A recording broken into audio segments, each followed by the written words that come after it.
I was 8 years old, and my brother Mike was 6. One day we strapped on our cap pistols, loaded them up with fresh rolls of caps, and fired off a few rounds to make sure they worked. We holstered our pistols, climbed over the shard topped wall, and dropped down into the tree grove on the other side. Then we started running through the woods in a completely unscripted, shrieking, ruleless game of blasting away with our cap pistols, playing cowboys and Indians, cops and robbers, soldiers in the great battle, or anything the game evolved into from moment to moment. Our cap pistols were kapowing all over the place with little puffs of smoke curling up with each pop. We occasionally stopped and argued whether one of us had been fatally shot by the other. Nobody ever won those arguments. Even at that, we may have killed each other a few times, but we always managed to resurrect ourselves so that we could continue the mock bloodshed. I really don't know how long we ran around in that grove of fruit trees, but it doesn't seem that it was very long. Suddenly, we both stopped running. It wasn't just me and Mike in the thickly shaded tree grove. It was Mike, me, and a bunch of Chinese soldiers. And these guys had real guns.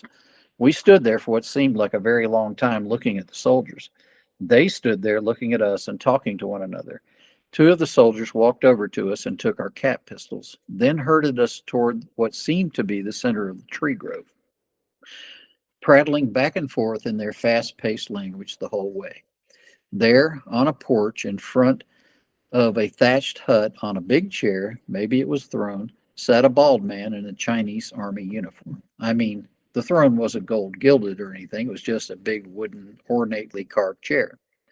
Mike and I stood there looking at the bald soldier in the chair. He was clearly the lead soldier.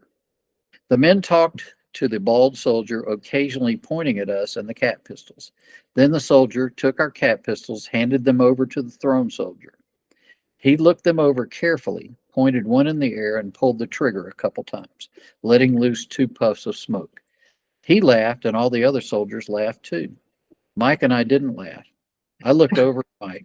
I was about to pee my pants, clueless but highly fearful as to our future here with these Chinese soldiers. Mike didn't look worried. Mike never worried about anything. Suddenly, the chief soldier said something to the two of the others and handed them our pistols, gesturing for them to go. These two soldiers took us through the tree grove and back to our wall. They gave us back our pistols, then disappeared back through the trees.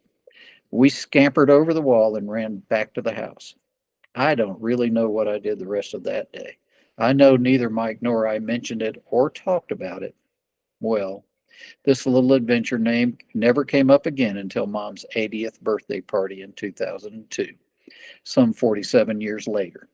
We had all conspired to tell a tale of growing up, and this is the story I told.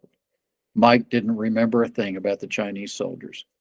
When I finished telling the story, I said, I don't have any idea who those soldiers were, who the man in the big chair was, or why they detained us. Mom said, that was probably Chiang-Kai Shek. His compound was right next to us. Mike and I were briefly captives of Chiang-Kai Shek, leader of the Republic of China in 1956.